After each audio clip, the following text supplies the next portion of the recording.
Hi everybody, welcome back to the HardReset.Info channel. Today I'm going to tell you how you can easily put your iPhone on the Do Not Disturb mode.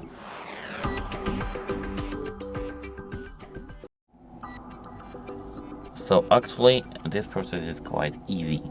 I'll first scroll to the control panel here from the top right corner to the middle, and now you have to find this thing over here, which is the focus. If you tap it, you can set for the Do Not Disturb focus.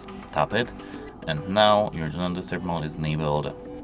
But what if you don't see this focus Do Not Disturb thing?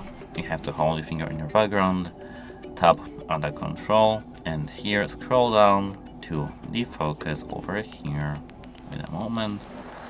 Tap alphabetically, focus, tap it, and now you can tap this and search for the Disturb mode back again. And that's it. Hope it helps you and have a nice day. Goodbye.